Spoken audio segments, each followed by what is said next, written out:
Hey guys, welcome back to my channel. If you're new here, my name is Erin and I do mostly budgeting videos, but I also do bullet journaling like you're about to see here.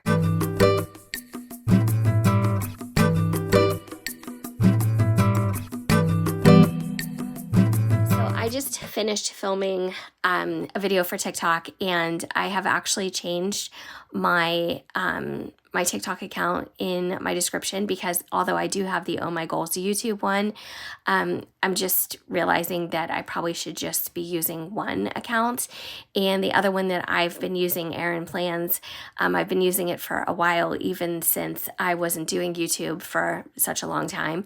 But I was doing all kinds of crazy random videos on there, including memes, because I wanted to learn CapCut. So anyways, I think I'm just going to keep everything over there for now. But just in case you're interested, I did put the link in the description. But anyways, so you are not seeing double. I have two Artist Loft journals here from Michaels. And this was the first one that I started for January. This is my bullet journaling system. And it just got so crazy and out of hand, and I was so unhappy with it and making so many mistakes that I just decided to go to Michaels and get another one. These are $7.99, and for the value, honestly, it is such a good buy. There's 120 GSM paper. The dots are very light, so they don't distract from your layouts, and I'm just really happy with them. And usually they're buy one, get one half off, and that's what I took advantage recently. So I'm going to save this one as a practice journal. This is going to be really helpful for me. I am not going to get rid of it, so I can test my layouts and get them, perfected here as much as they can be perfected before I put them in here. So I'm going to put this one aside and I'm going to show you January. And it's still not perfect and I still have a long way to go, but it's the first month of the year, so I'm going to give myself a little pass. I did not do a cover page or a dashboard or anything like that. And it's like I was saying in my TikTok video, sometimes I have like a love-hate relationship with this because I feel very stressed to get this perfect. And sometimes I have an idea for it and sometimes I don't. And I don't currently, so I'm going to leave this blank for now and I'll get back to it. So this is my this is my year on 2 pages, a future log.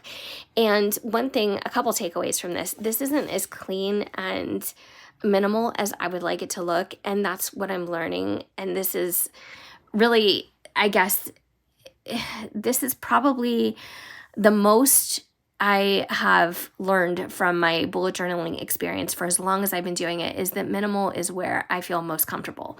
And so when I try to get fancy and when I try to do a lot of decorative things, it doesn't really work for me as far as what it's supposed to be useful for. And that for me is tracking and planning and, using it as a tool. And I get really wrapped up in it being decorated a certain way and being, a certain look. And I just don't want to put that kind of pressure on myself, and it doesn't always work out. So this is way too busy for me. I try to do this like stamp style around all the months. And then anytime I try to do any type of cursive or fancy lettering, it ends up looking really clunky.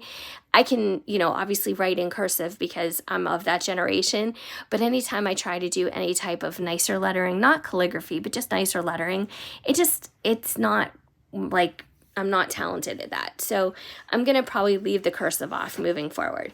So here I'm going to be tracking energy, and this isn't something that I have ever tracked before, but I thought this would be a good idea to look back on this. And then weather for the whole year, I wanted to see that on one page. And then did I read? I wanted to see my progress there. And then here, the only different tabs I have are, did I read? Did I start a book? Did I finish a book? And I can even divide these little grids into 2 if I both read and started a book or read and finished a book.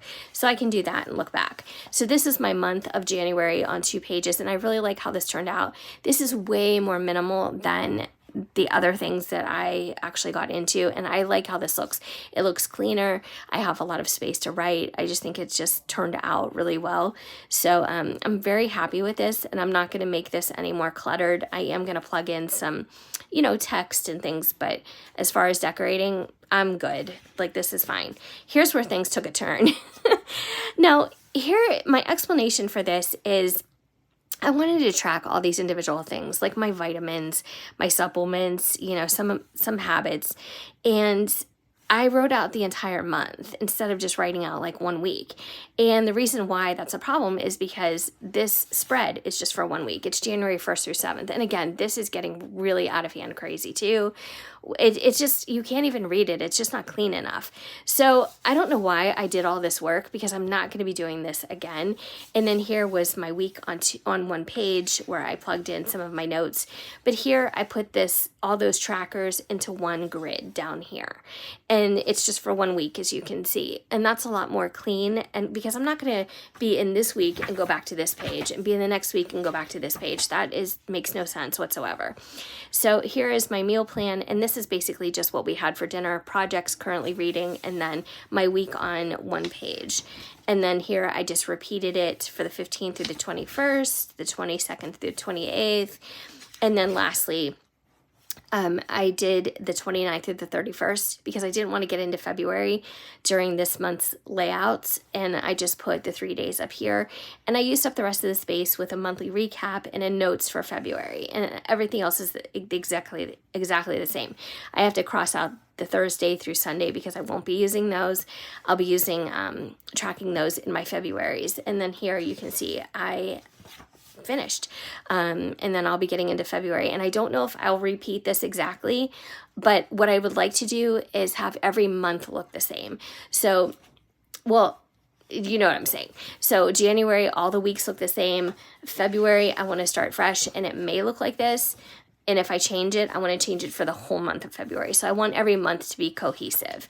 And that's pretty much it. So I've still made a lot of mistakes in this one, but they're not crazy and out of hand like they were in the others. Like here you can see some whiteout, and that's totally fine because I really don't know anybody who can do a year's worth or even 6 months worth of a journal and have it all be perfect. It's just unrealistic. At least it is for me. So I will continue to use whiteout, but I really did have to change journals because this one was just, it was beyond mistakes. It was crazy. So anyways, that is what my journal is looking like for January, for the first month of 2021. And I hope you stick around to see how it transpires and what my future layouts look like. I'm really excited to be into this. I always get into it every year and then I kind of fizzle out at a certain point.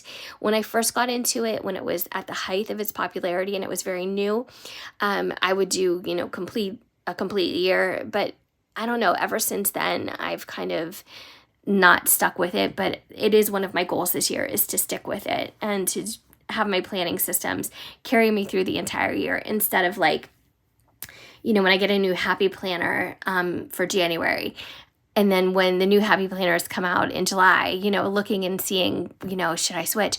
I really don't need to switch. I mean, I want to just use what I have and have that be part of my goals for the year. It's just maintaining systems that I start instead of always constantly switching. It clutters my mind, and I want to be more, I don't know. I just want to be more aware of how I'm doing things. So anyways, I'm babbling. Thanks for watching, guys. I hope I see you in my next video.